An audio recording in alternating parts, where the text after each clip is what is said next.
Welcome back, everyone, to NerdWide Podcast, Episode 3, the official podcast for NerdWide.com. I am your host, Tyler Haynes, with my favorite co-host, Chris Rivers. It is I. Listen, it's been 2 weeks, man. How have you been? You didn't even get the reference. I'm disappointed.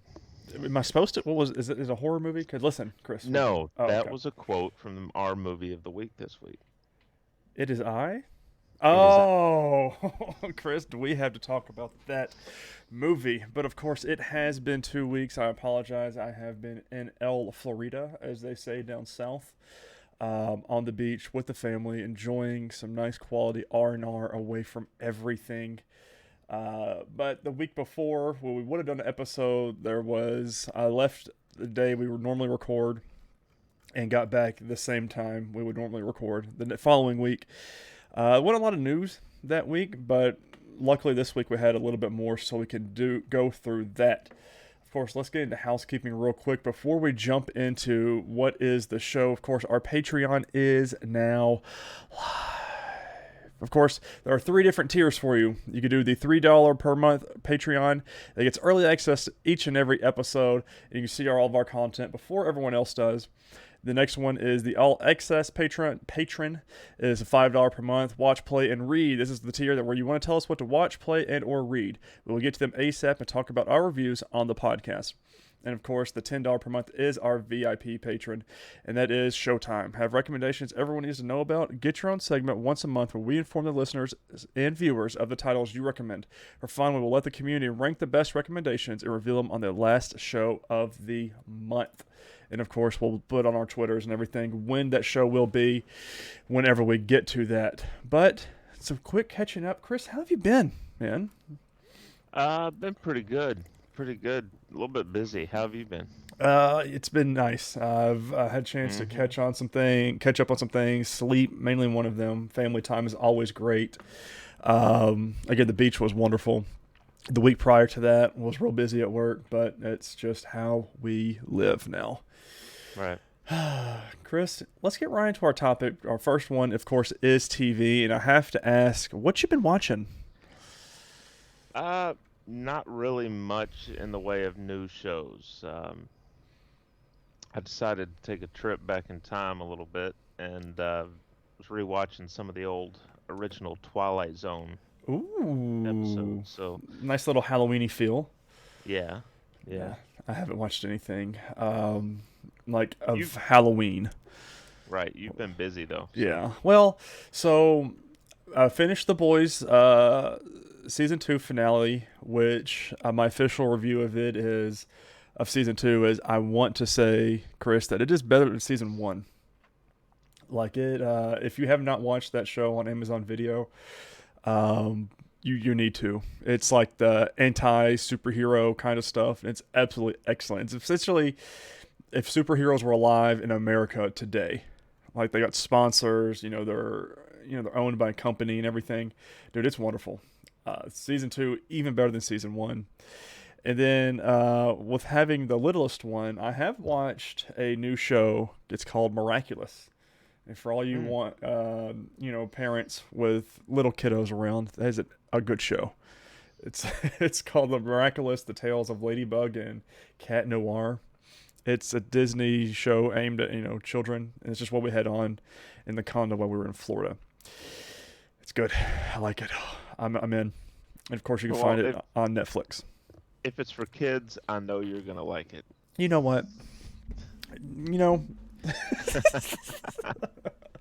All right, Chris. Our first notable news for TV was this, of course, broke 2 weeks ago, and we're going to be kind of like backfilling. We're going to a little time jump here from 2 weeks and to this week as well. But 2 weeks ago, Miss Marvel has officially been cast. So I'm going off of etonline.com. Miss Marvel cast newcomer Iman Vellani as superhero Kamala Khan. I don't know if I butchered that name. I'm sure I did. So, they go to state, the Marvel Cinematic Universe has found its Kamala Khan. Newcomer Iman Vellani has been cast in the title role of Disney Plus's upcoming Miss Marvel series and will make history as Marvel's first Muslim superhero. The series, which is set to be helmed by director Adil El Arbi and Billa Fallah from Bad Boys for Life, Sharmeen Abad Chinoy and Mira Manan centers on a Pakistani-American teenager and a superhero polymorph living in Jersey City. Of course, Marvel Studios' Kevin Feige announced the series at D23 Expo last summer when everything was normal. Adding to Kamala, he said, "You will meet her in the Disney Plus series, and then you will see her in our films," which means we will later see Villani's Kamala opposite of Brie Larson's Captain Marvel on the big screen sooner rather than later. Now, Chris, ties into, I know you've been playing, I'm assuming you've still been playing Avengers, right? So, unfortunately, I haven't been able to play it since we last talked Okay. about it. But you know, But like, you've played as Kamala, though. So right, you kind of have a little bit of her origin. And knowing what you and I know from Agents of S.H.I.E.L.D. and then the Inhuman show, I'm very curious to see how they do this because Miss Marvel is an Inhuman. right. So I really don't know how they're going to pull that in. I don't, because essentially they just kind of shoved Inhumans under the rug. And they're acting like it never happened. Kind of the same thing with Agents of S.H.I.E.L.D. as far as the MCU is concerned. So I'm really, really curious to see how they tie her in. Or are they gonna? I don't know. I'm up in the air of how they're even gonna bring her into the MCU.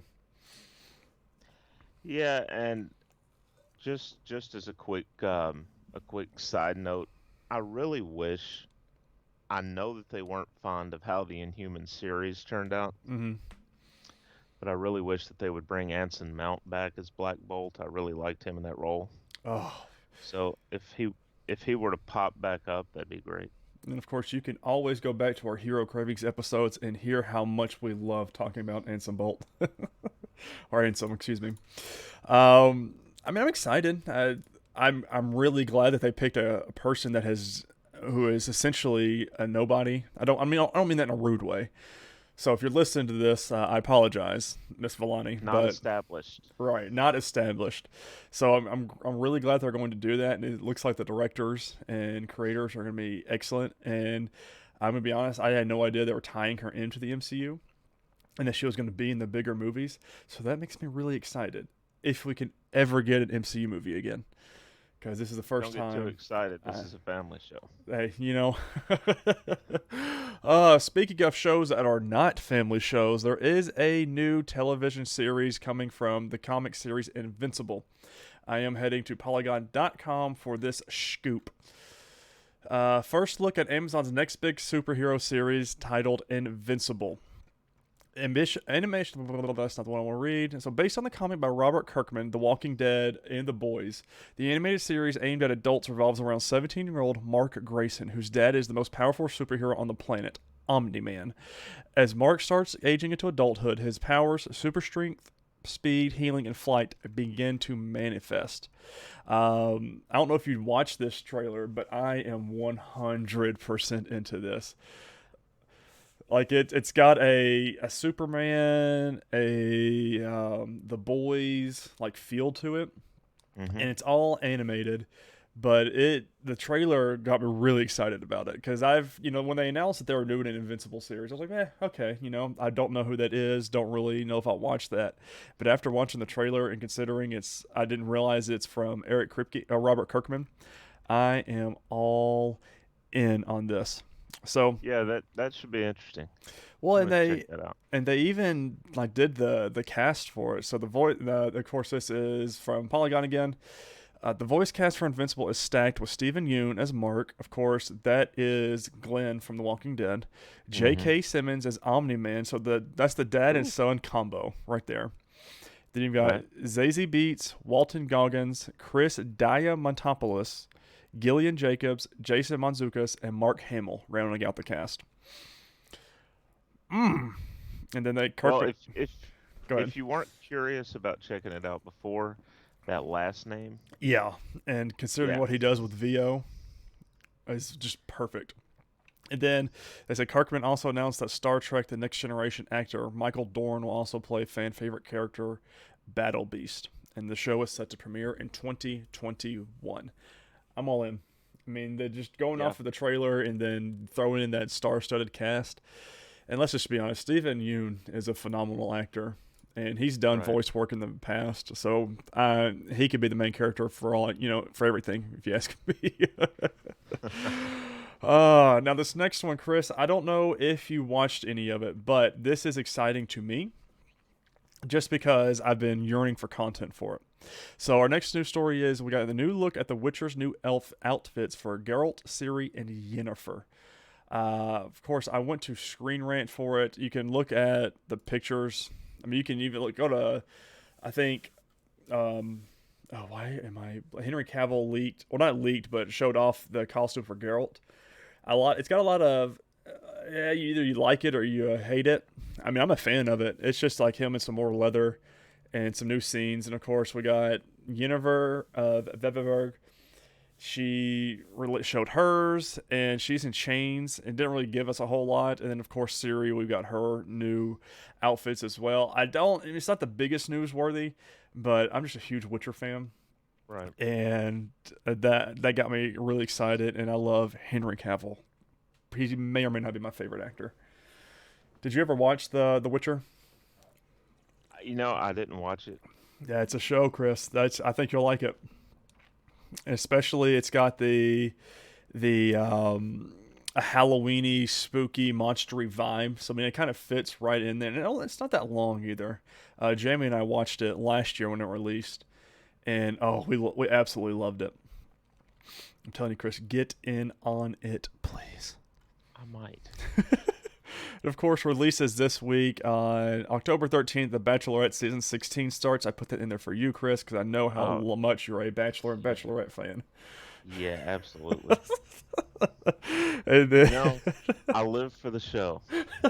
I don't know what I'll do when they cancel it. Outside of throwing a party. Right. Have an extra slot on TV to watch something on. Right. And then October 16th, Hellstrom releases on Hulu. It's a hell-esque show. It reminds me of Constantine, and it looks like a lot of people were excited for it. So I kind of put that in there just from the Constantine vibes. Now, Chris, this is probably going to be the meat of the show, and I am all in for this one. Of course, our next topic is movies, and it starts off with our movie review that we did last week, which is Enola Holmes. Chris, I'm going to let you take the floor on the first one because I feel like I'm going to talk a whole lot when I come to it. Really? Yeah. Get yourself something to drink then. Yeah. I really like this movie. Mm. I didn't know what to expect going in. I'd stayed away from a lot of the hype, and had not read a lot of other people's opinions on it.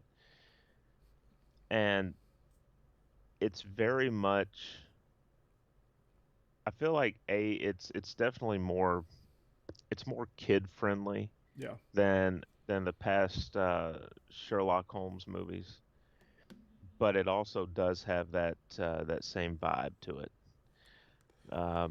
with kind of the offbeat sense of humor that's in it. Um, it's really interesting to see Millie Bobby Brown in something like this as opposed to Stranger Things. Oh, but she did absolutely excellent. Yes, she did. And look, I've said to you before, Henry Cavill, not my favorite Superman. Right. Nothing against him, but I grew up on the Christopher Reeve Superman movies. Right. And you just So can't. It's hard to top that. right, I mean, for me, the darker I think if they'd introduced him as Superman for me with something like the Red Sun storyline, Mm-hmm. it would have made a lot different impact on me. Sweet. But he was really really good in this as well, and of course Helena Bonham Carter. Mm-hmm. Um, it was such a fun film that I didn't realize until I'd watched it and the credits were rolling that it was a 2-hour movie. Right. Like And we loved it. Like, yeah, dude, I got some things to say, but I'll let you continue and everything.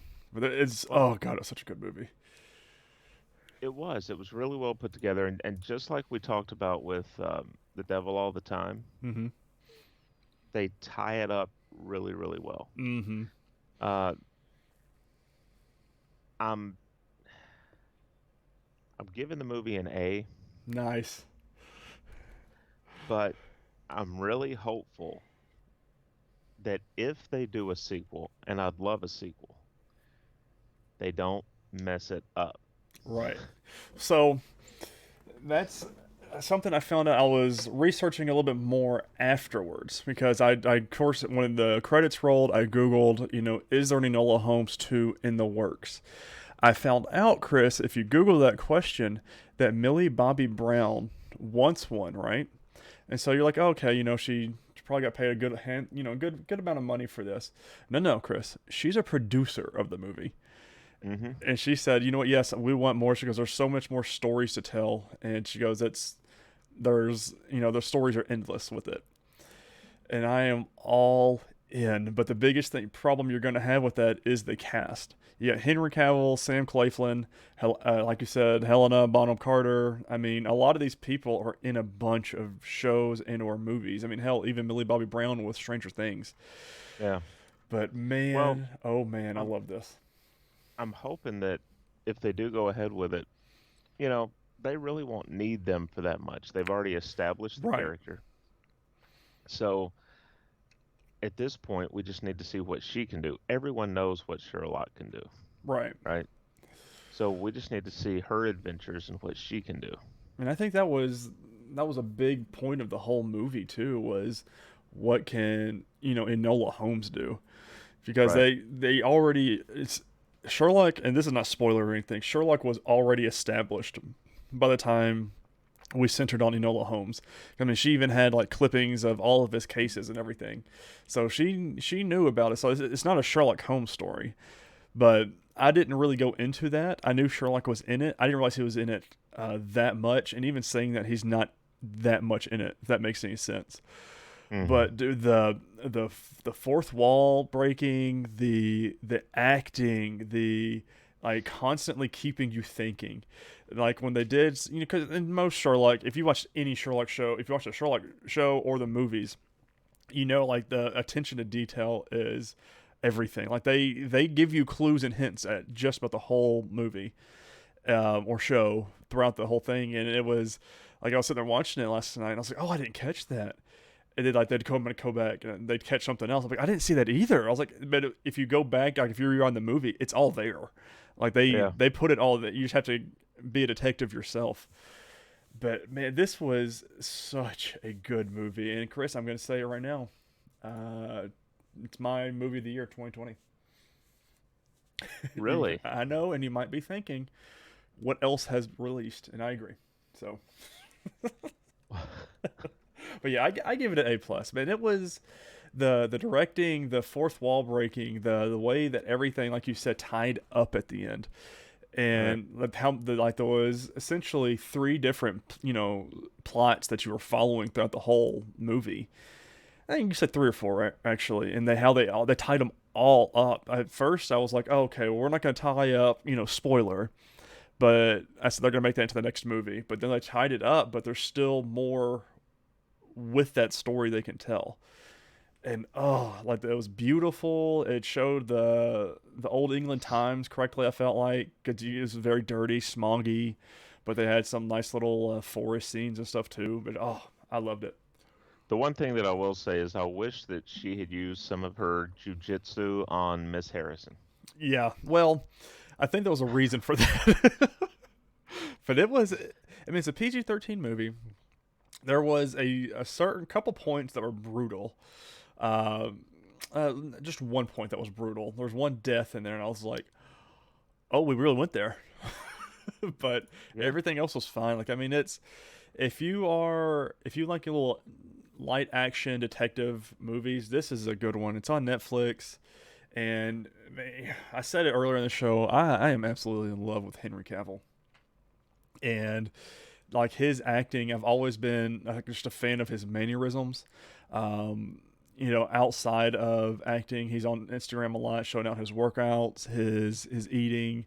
He plays video game. Like the earlier this year, he built a PC and made a video of it, and it essentially broke the gaming internet because everyone was like, "How can someone look so good putting together a PC and not doing well with it, or something like that?"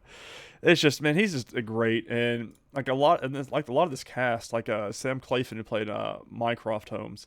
I was like, what do I know him from? He's in essentially every single one of the Hunger Games. He was in Snow White and the Hmm. Huntsman. What was this other one? Charlie's Angels.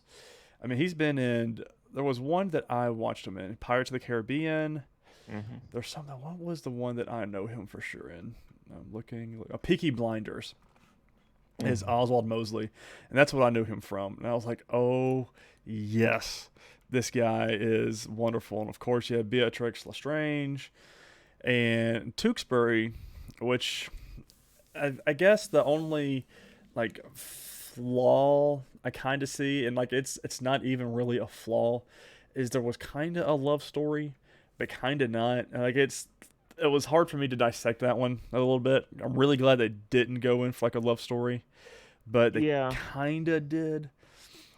But Well, I got what they were doing with it though. yeah, I mean, you've got her mom had taught her. I mean, her name Enola. yeah, Small spoiler, you find it out right away. right, Is alone backwards, which was her mom's way of sort of telling her, be your own person. right. Um, so she doesn't really get that till the end of the movie, and I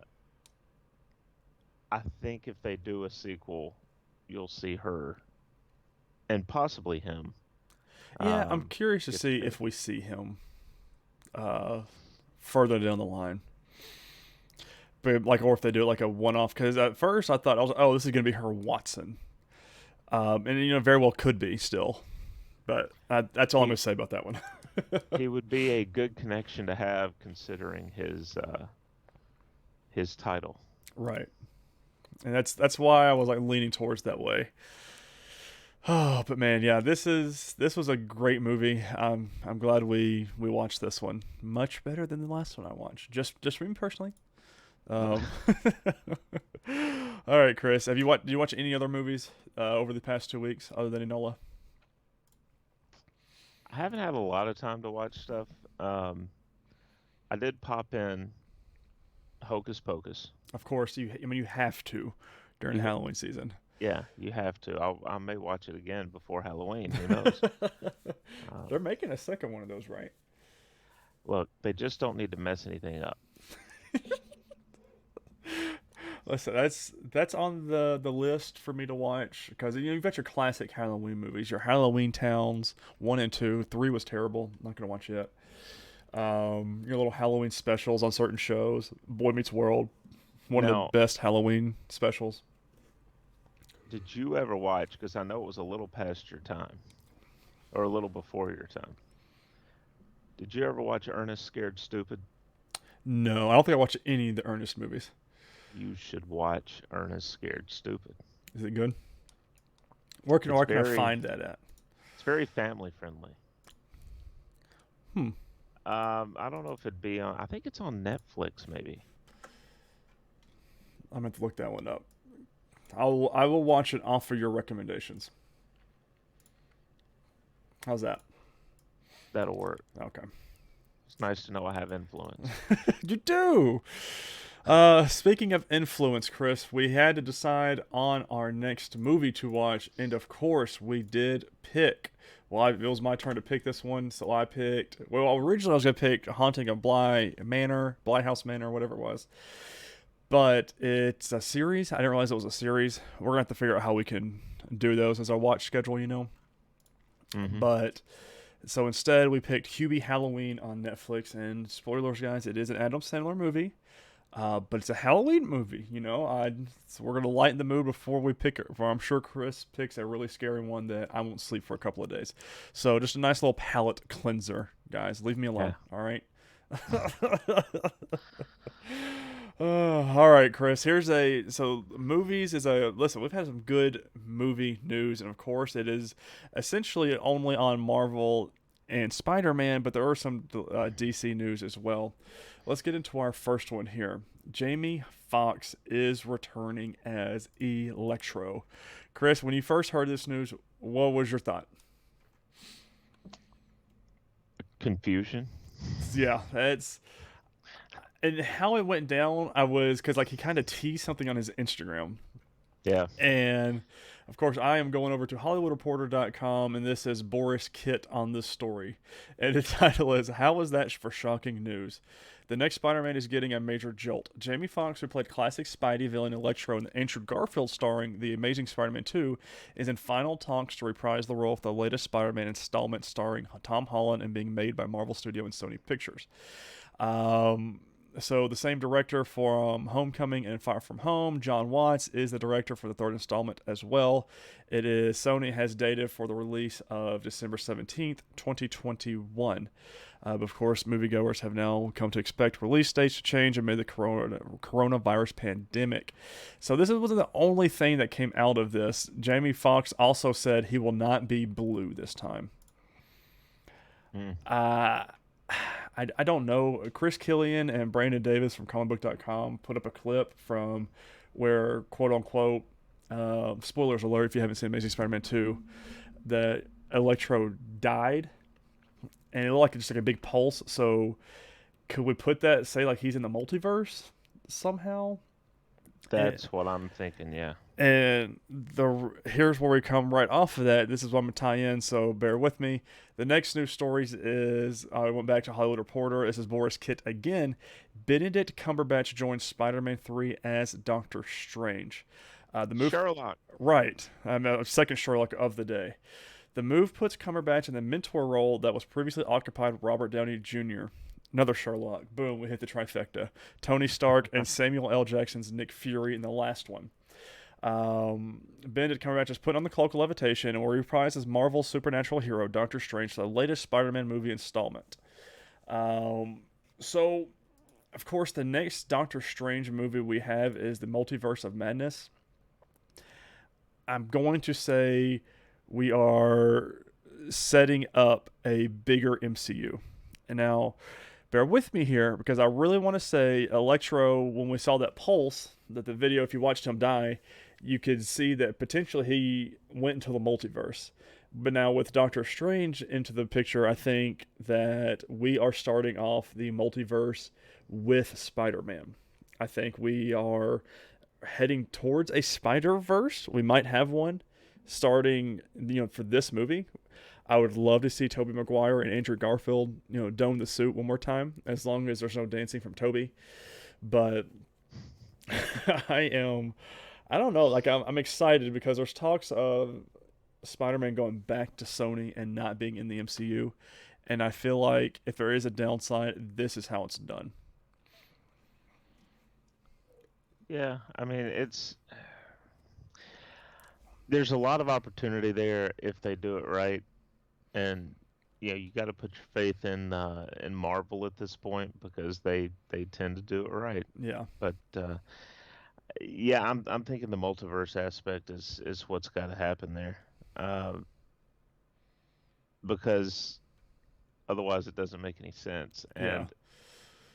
And it does represent a really good uh, opportunity for them to do this with, like you insinuated, with other characters. Maybe we do get Andrew Garfield or Tobey Maguire.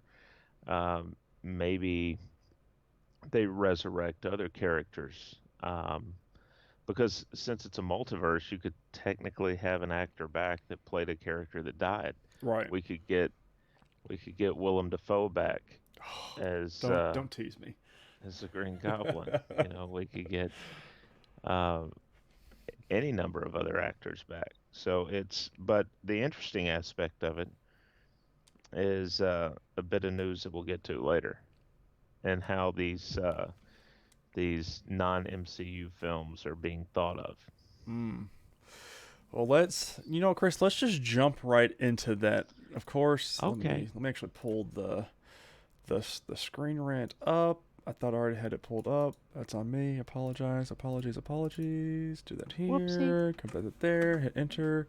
All right. Our next news stories is Disney rebrands non-MCU movies as legacy films. Of course, we're coming from Screen Rant, and this is by Daniel Gillespie. Non-MCU films featuring Marvel characters, including the X-Men series and Fantastic Four movies, get their own Marvel Legacy category on Disney Plus. Goes on to say, non-MCU films featuring Marvel characters include the X-Men series and Fantastic Four movies. We just said that the Entertainment Giant streaming service currently features all of the MCU movies and has even organized them according to different watch orders, allowing fans to see them according to the universe timeline, by phase, or pick and choose. But Disney Plus also includes a number of other Marvel movies that aren't part of the MCU, having been made by 20th Century Fox as part of the separate rights agreement. Blah blah blah. Let's see. He goes on to say previously they were listed alongside the MCU movies in the Marvel category of the site, with only their absence from the MCU category marking them out as different. But that has just now changed. What do you take from this? Well, I think on the surface it doesn't mean a whole lot, right? It's just the way that they're categorizing the movies when you go to a streaming Yeah, service, so that boy! fans who are new to them aren't going to get them mixed up with the actual MCU films. Right. But it also shows that, hey, we recognize that these movies are movies with fan bases. They're putting an effort in. I mean, to have them arranged into multiple, uh, not timelines, but watch orders, basically, so that you can watch them in different ways. I'm Mm-hmm. guessing how they were released versus the actual Like chronic. timeline of the film. Yeah. Yeah, chronologically. They're putting a little bit of effort into these. And now what's going to be interesting is, um, with this Jamie Foxx news and Electro and the multiverse, are they going to go out and bring some of these other characters into the MCU, played by the actors that we know Mm. played them? So Man, it's I didn't know they did this. Like, and of course, I don't think they even announce these things. They just kind of do it. And unless you're paying attention, look at you, Brandon Davis, that you don't notice these things. And that's just, I don't know, man.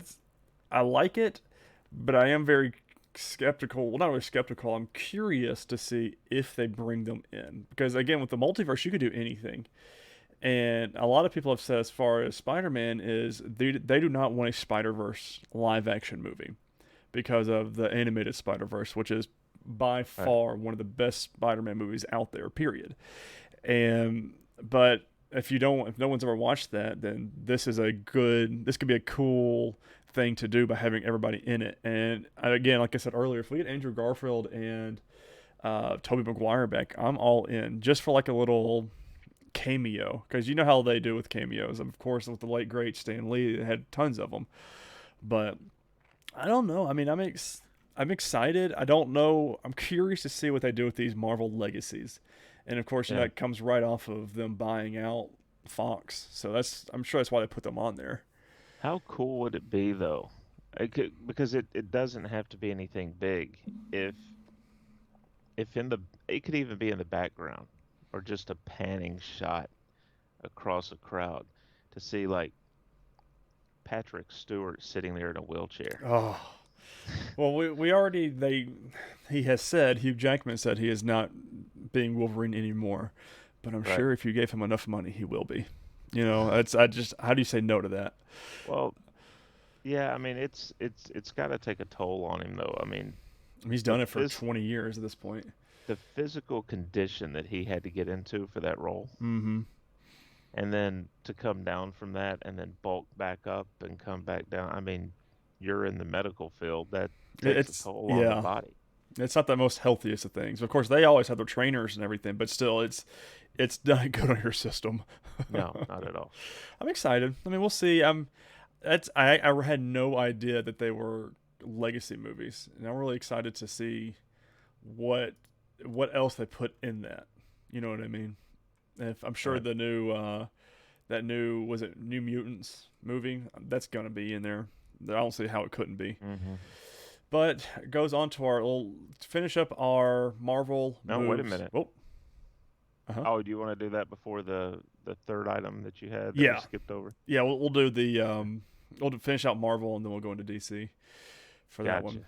So Disney, oh excuse me, King the Conqueror coming to Phase 5.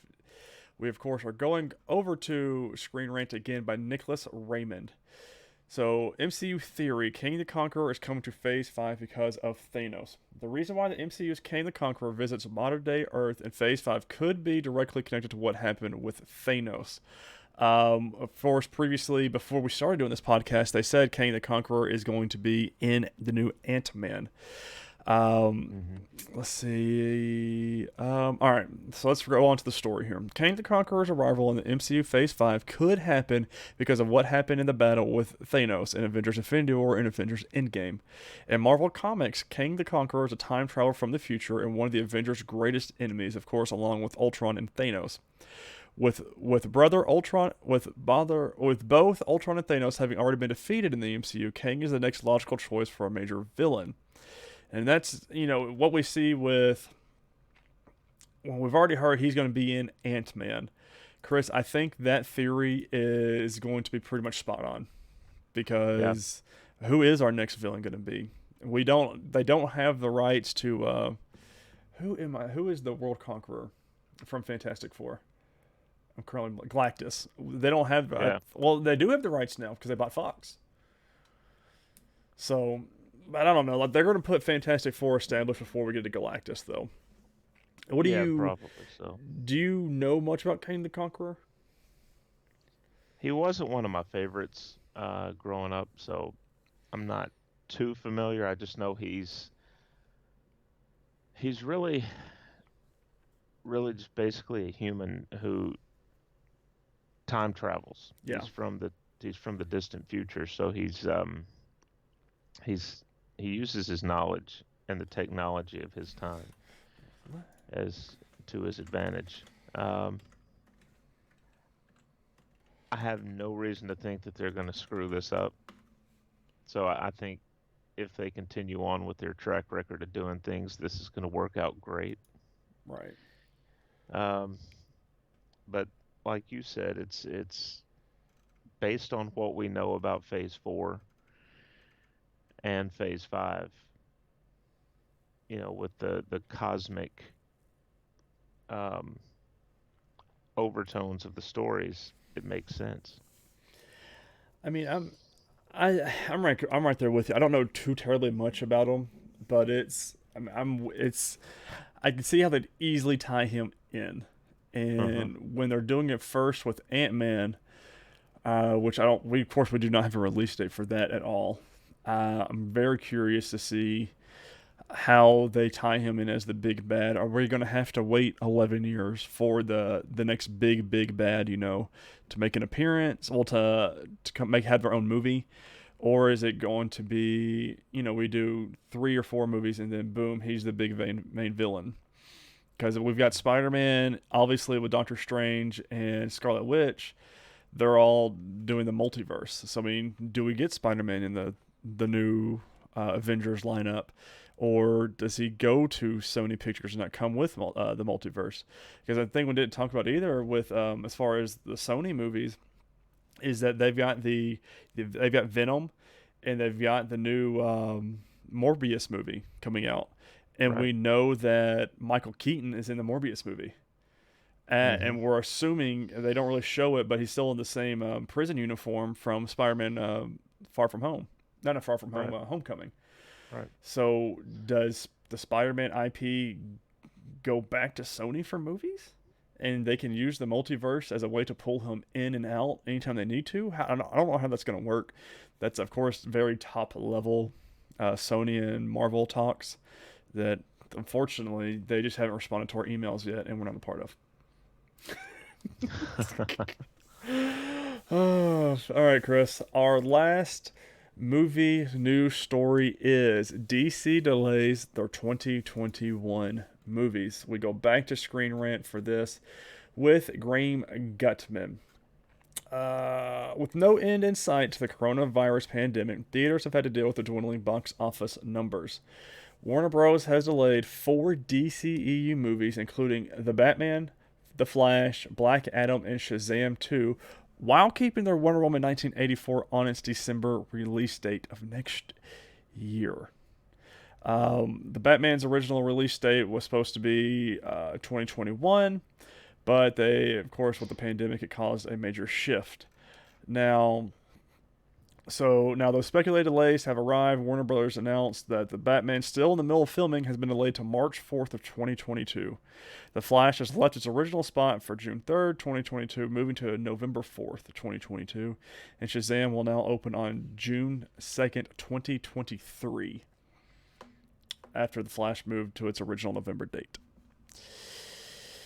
So then Black Adam was originally planned for December 22nd, 2021, and they have taken it off its release calendar entirely.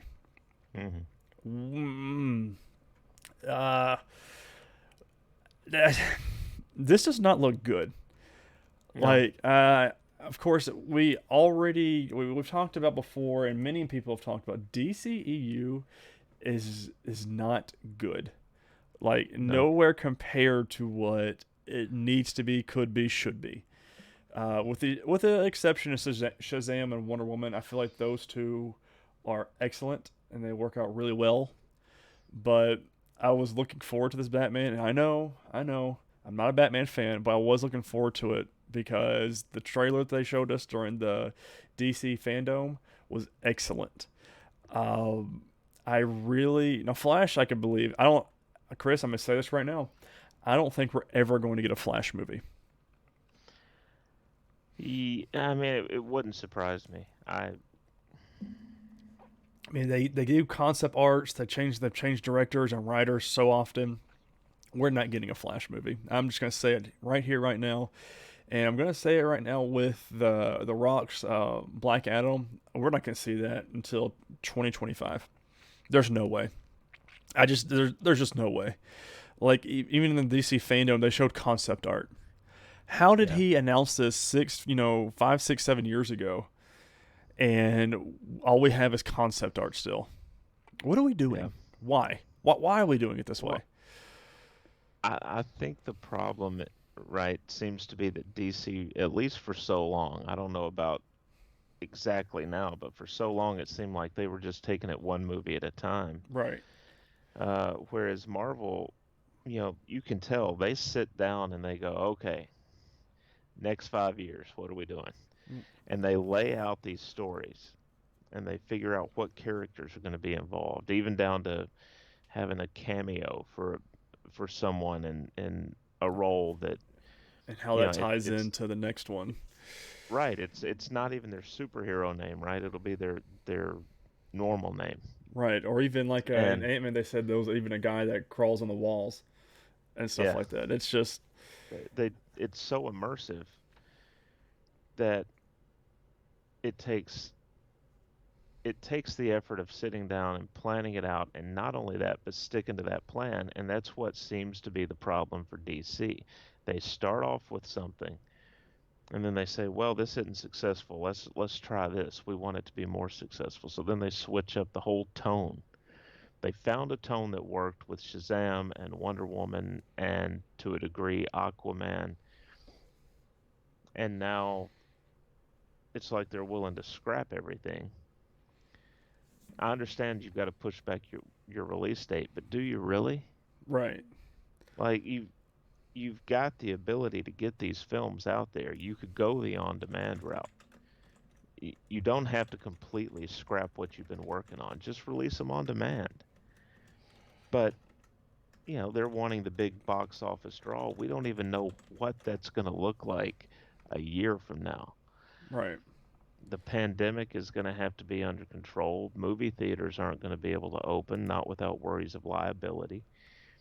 Just release the content. You'll make your money on it. And I'm trying to figure out when Wonder Woman was originally supposed to release. I want to say it was spring, right? Or May or June. I'm trying to. Yeah, June 5th. It was originally scheduled for June 5th before moving to August 14th, then October 2nd, and now they're saying December 25th, 2020. Right. Uh, And is that the latest? Right?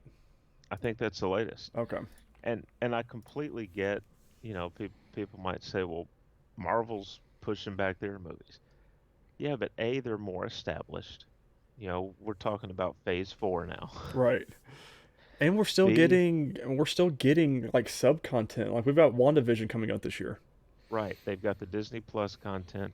But even on the films, you feel confident that if they get put in a situation where they feel like they're going to have to bump these months further down the road, they're probably just going to say, you know what, let's just release it on Disney Plus. We'll release it on physical media. And maybe when it is safe to reopen theaters, I could see them doing some sort of a MCU Phase 4 marathon where you Right. buy your tickets and you spend all day at the theater. And people will go crazy for that stuff. I mean, I know I'll be in those seats. So that it just feels like the difference between the DC Warner Brothers conglomerate and Marvel is that Marvel's actually going to do everything they can to get this stuff out, but they're also willing to adjust. DC doesn't seem willing to adjust as much, and I think it's going to hurt them in the long run. Yeah, it's. I just wish I like DC. I mean, don't get me wrong. Nightwing is, other than Iron Man, my favorite superhero. And we almost got it with the Dark Knight. I get that, but I just don't feel like DC has got it together. Like they don't Right. have their Kevin Feige. I mean, they got Jeff Johns, my favorite writer for any DC comic, as it's supposed to be their Kevin Feige. But what are we doing? I don't. I think it's out of his hands because it's a Warner Brothers issue. I really think that deep down it is a Warner Brothers like problem. I mean, we've Well, got Disney backing the MCU at this point, and they're pretty much right. just, hey, do what you gotta do. We trust you guys. We know what you're doing. If you want to push it back, push it back. It sucks, but we'll do it. But I just don't feel like that Warner Brothers has got DC's back like that. Well, I also think too that Jeff Johns, I mean, obviously he comes at it from a writer's perspective, Right. and that's great and all, but I think what would help them, and not that he would have any interest in doing this, is if you had someone with the film pedigree of a Christopher Nolan Mm. who could come in and organize all this mess and say, here's what we're doing. I mean, you can even have oh God, why am I forgetting his James Gunn do it? Like, I mean, Yeah. he's got obviously he can pull the characters together. He's doing Suicide Squad. I know Hmm. he's doing Marvel and everything as well, but pull him and make him a job for like, listen, we need you to be the Kevin Feige of DCEU. You clearly know what you're doing. You make these movies, you tie it all together so well. Help us launch our DCEU the way it is supposed to be. I Right. mean, I'm down for it. Could we potentially lose him from Guardians? I mean, yeah, but look at the content we would get out from that loss. You know what I mean? Right. But that's just my take on that. Releases this week. We have on 10/15 Batman: The Killing Joke. Of course, it's already been released, but it's coming to Netflix. I highly recommend watching that. It's an animated film of one of Batman's best stories to date. And then the same day, I put this in for all you guys with the kiddos out there. A Babysitter's Guide to Monster Hunting. I'm all in. And of course, Tom Felton plays the villain or bad guy in that. And anytime you put Halloween stuff mixed in with Harry Potter, I'm all in, Chris. You're lucky that wasn't our movie to watch this week.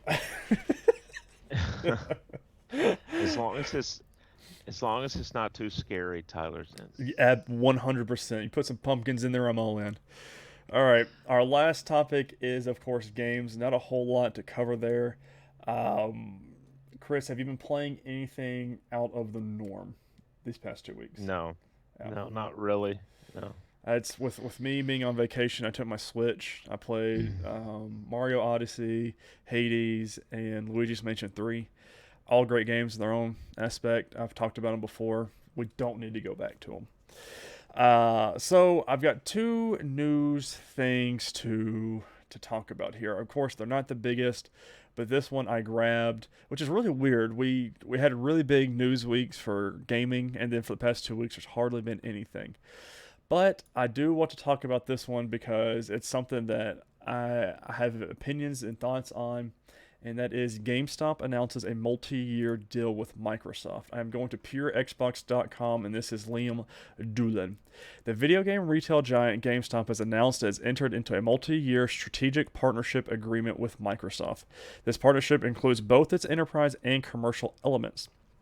So, some back end stuff. GameStop's back end will be powered by Dynamics 365, which is Microsoft's cloud based tech, and store reps will be equipped with Microsoft Service devices. They'll be rolled out to more than 30,000 store associates. On the Xbox front, GameStop is expanding its Xbox family of product offerings to include Xbox All Access, providing players with the Xbox console in 24 months of blah blah blah with no upfront cost. Both parties will benefit from this acquisition and lifetime revenue value from each gamer brought into the Xbox ecosystem. Here is what Phil Spencer had to say about this new partnership. For many years, GameStop has been a strong go to market partner for our gaming products, and we are excited about continuing and evolving that relationship for the launch of the Xbox Series X and S. GameStop's extensive store base, focus on digital transformation in an omni-channel environment, and expert gamer associates remain an important part of our gaming ecosystem, and we're pleased to elevate our partnership. So, this GameStop partnership follows on from Microsoft's announcement in June that it'd be closing its physical retail stores. Not all of them, but most of them. I am all in on Microsoft, and I have been on Microsoft and Xbox this generation and what they're doing and being vocal about everything. This gives me a little bit of hope for GameStop because honestly, that is in most areas the only video game store you can go to if you don't shop like Amazon or the actual video game stores websites. This came as a bit of a shock to me, but I think it's for the better. I don't know how it's going to be for the better. You know what I mean? GameStop's Right. practices and the way they do things have been very. We've had some friction in the past, and I still have some friction. Like I can't buy some games through them, and like you can't even pre-order some games. It just makes absolutely no sense. Anyways, but I hope this is a good thing. Microsoft has been absolutely killing it on a lot of their fronts. I think this is going to be no different because what it sounds like to me is Microsoft has invested in these guys. We're even giving them new tech, new Microsoft Surface tablets like they use in the NFL, and this is going to make a better gaming experience. When will we see that come down the line? I don't know. I hope it's sooner than later because I mean this just came out I think Thursday or Friday of this past week, and I don't know, man. I don't know if you have any takes on it. I thought it was very worth mentioning because of Microsoft buying a lot of things, i.e., Bethesda.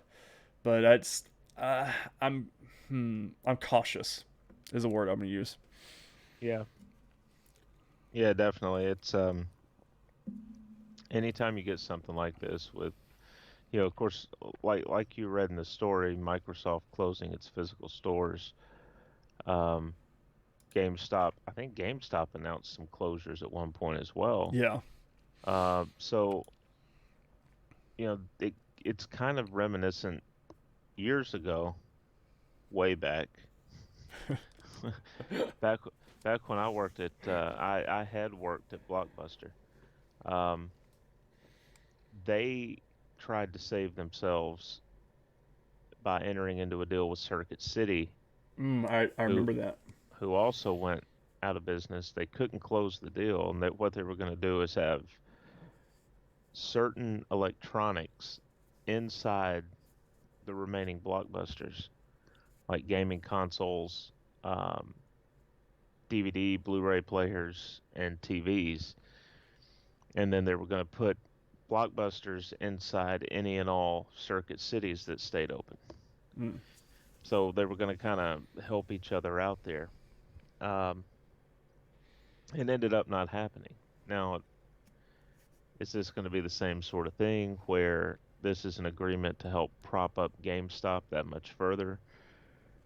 Probably because, look, outside of certain physical benefits to games, like collectibles coming with certain pre orders and things like that, if all you're getting is the game, a lot of people are going digital. Yeah. And you don't need a GameStop for that. I see. That's part of my problem is I like collecting and like looking over on my shelf beside me and seeing all of my boxes. And I have been that way for a while, but within the past year, I mean, coronavirus aside, I've been buying a lot of digital games, like the ones that like I'm on the fence about. Like, of course, my Die Hard series, my Assassin's Creeds, and things like that. I try to get a steelbook, even though I'm Hmm. not going to this generation. Well, this time because it's $110, I cannot pay that much money just for a steelbook. But I just, of course, there is a thing of just the going into a GameStop and browsing and all that other stuff. But I go through Amazon now. Right. And if Amazon doesn't have it, I just go to like the retailer store. I'll get it a couple days later. I won't get it on release day. Or you, Chris, the same thing we just talked about. Or you just go straight and buy it on digital. You don't Yeah. have to wait. It releases at midnight that night, and you're done. Well, and yeah, most of the games when you download them digitally, they actually download to your console a few days before. Right, and they're just locked. I mean, they're time Yeah. locked. And then as soon as that day hits, that calendar day hits, you can jump in and play. And even with your hardware, um, consoles, controllers, you can go to Amazon. Yep. You know, Or the it's Microsoft Store online yeah, and get the same day as you would on Amazon because they've got those deals on there now. right. I just, I don't, because GameStop just, of course, everyone talks about, trade in the game you buy for $60 and you go in the next day and they'll give you $12 for it. It's just, Hmm. I know it's a business. I mean, it's almost like a pawn store business, Yeah. but I don't know, man. It's crazy. I'm hopeful that Microsoft can turn them around because I don't see, how they couldn't. But I'm excited. I'm cautiously excited, like we said Right. earlier. But and then my second news story is I didn't really put it on the docket. The Some of the Japanese influencers have gotten a hold of the PlayStation 5, and that thing looks massive. Even like to some of the people I know, guys that were saying, generally the population in Japan is shorter and smaller than us Americans are because we're fed with hormones and everything else. But those things look big, and one of the people from Sony and PlayStation tore it apart, broke it down, showed you what's inside, showed you how to put an external hard drive in, and I'm just like, Xbox has got them beat as far as a system, as far as accessibility, and the biggest thing of this next generation is convenience. The fact that I Hmm. have to break apart and break warranty seals to put in hard drives, how is that convenient? Whereas the Xbox, of course, you could buy I think it's a 2 terabyte or 1 terabyte extension card. It is $200, but all you do there's a slot on the back of the Xbox Series X where you just slap it in, boom, Yeah. and it's just I, I don't Well, know. I'm hesitant on it because I watched a video where Alana Pierce Yes. commented on something about this. She said people are putting these photos up of these oversized PS5s, and she said that's from what I remember her saying in the video, they are not accurate. Mm, A lot of them are basically either doctored photos or they're showing you these systems that were sent out for testing. right. So it's not the actual console. I could see that. And you know how people do that with they put like the bigger things in what they really are. I get that. Mm. I don't know, man. I like this is you can ask my wife. I talked about this and thought about this more than I should have all week long. I'm at the point where in my where I'm at because I'm getting both consoles regardless. Of course, I still cannot find a PlayStation 5. I do not get that. But the well cuz they're not releasing anymore right now. But what do I get my games on now? I mean, I've been with PlayStation 4 this whole generation. Of course, besides Right. your exclusives on Xbox and everything. And Xbox is just the way they're communicating, the way that they're doing everything like they're being for the gamers. And the silence from PlayStation is deafening to me. Like I feel like each day we get some little nice little tidbit about the new Xbox Series X or S, and we haven't gotten anything from the PlayStation. Like, of course, we got they're sending out the Japanese influencers, and I mean, I hear that's great and all, but the Western Front is where you're getting the majority of your money. Why don't any of our people have that? And I understand it's probably easier to ship them out to those influencers. I get that, but it's I don't know, man. Xbox is where I'm leaning towards. I'm gonna get Cyberpunk on an Xbox. I'm even debating on getting Assassin's Creed on Xbox, where I've got every single Assassin's Creed on PlayStation 4 right now. I just I don't know, man. It's hard. We're at that point in the generation where it's hard because I need to start pre-ordering things so I can make sure I get those on day one. Of course, I don't think my Yeah. Series X is going to be here on those days, but and it's just easier to transfer everything with smart delivery from Xbox. But I don't like. I just I'm keeping. I'm again the theme that I've been saying this whole episode is cautiously optimistic on these decisions and everything. But I don't know. That's I didn't know if you had a like because you don't see. I don't think you see as much as like I dive into like the heavy threads and things like that. It's not good. Yeah, But I don't really dive into it that much. like that's been my thoughts all week long. And it's like I even put a poll on Twitter. Where should I get the? I feel like I thought it was a Cyberpunk or something to put up there. A lot of people said PC, which is of course the obvious answer for most people. But I don't game on my PC. It's just easier to plug into my box or whichever box I'm going to use and go. Hmm. And man, I don't know. We'll see in the coming weeks. Uh, Speaking of coming weeks, there's only one thing coming out this week that I thought was notable, and that is the Mario Kart Live Home Circuit on the Switch, which comes out October 16th. Mario. Dude, and that is I don't know if you've seen this. They did it. They showed it off for the 35th anniversary, and it is you plug the game into your Switch. It comes with two little RC cars. It's Luigi and Mario, and then a couple of like checkpoints and start and stop, section that you put up around your house or wherever, and it traces a path somehow between that and your Switch, and you're playing in your house. Like Hmm. you're driving your cars around. There's boxes and everything. Certain things make your car stop.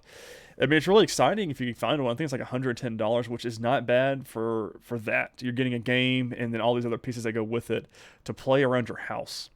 So, and I mean, of course, you can play with other people. I'm excited about it. And then, of course, that wraps up our general topics of the show. Of course, we do have a section where we do fan questions or live call ins. And we do have one. This is coming from the Twitch chat from MavTN7. I Tyler, have wonder you? who that is. It says Tyler, have you played Deadly Premonition or Deadly Premonitions 2 on Switch? No. The only horror game that I have ever played is Phasmophobia, and I just played that 2 weeks ago on a Friday night. And that game is making its rounds, Chris, and that would be fun to play sometime So, together. But no, my answer is no. so the reason I asked that question Oh boy. is because, well, number one, it's a survival horror game, right? So Right. it's kind of appropriate with October. Um, I mentioned Alana Pierce earlier. I subbed to her YouTube channel. Go sub to her channel. She just hit 500,000 subs. Yeah, and while you're on top of Uh, that, serve to NerdWide, okay? yeah, yeah, we've just hit 5 subs, Right. so we're a little behind, We're on the up and ups now. but we're getting there. Right. Um, no, she actually had, I think three or maybe four videos where she played Deadly Premonition 2. Tyler, it's not the best game. Right. It just in how it's made and the graphics and a lot of creative choices that they made. It's a good way to put it. Uh, Look at it. but it's if I had a Switch, I would get the game just to play it because of how bad parts of it are. If It's, that makes it's kind of like watching a bad horror movie. It's oh, still fun it's. to watch. I'm seeing. I looked up like screen, like images and everything. I see what you're talking about, and I'm curious to see how it's like a horror game though. You should. I don't even think she's finished streaming it because she's not that far into it. But you should check out one of her videos where she plays some of it. Okay. It's just yeah. It's a There's different game. there's there's parts of the game where there's voiceover, and then there's Oh, there's other dialogue where you just have to read it. They didn't have anyone voice it. that's different. There's there's there's at one point there's a little girl that is supposed to be following you around, and as far as we know, there's nothing paranormal about this little girl, but yet she keeps up with you while you ride your skateboard through town. So I'm looking at the description. And Return as FBI agent, Special Agent York, and experience a brand new murder mystery. Both a prequel and a sequel, it's a historic investigation to uncover the murder mystery in Le Carré, or however you say that. It's an open world adventure. Travel around the town of Le Carré by foot or skateboard. yeah, So it's a special agent FBI, and he yeah. travels by skateboard. Okay.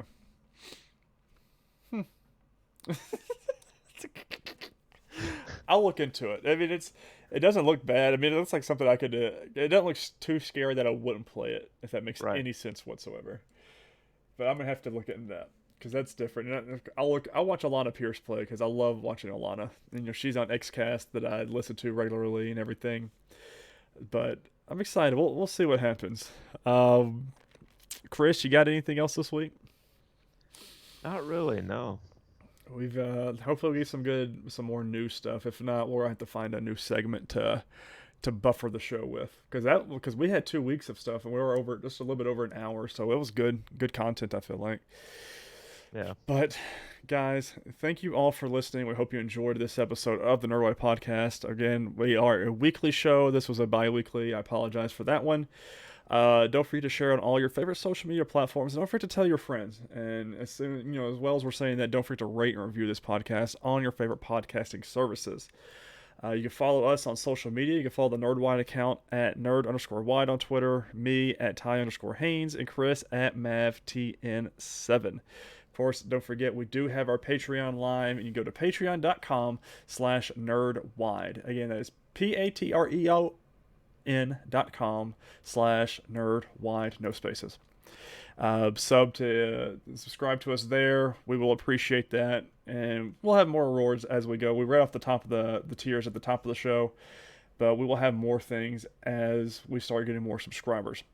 But as always, this has been this week's NerdWide Podcast. We cannot wait to fill your ear canals next week.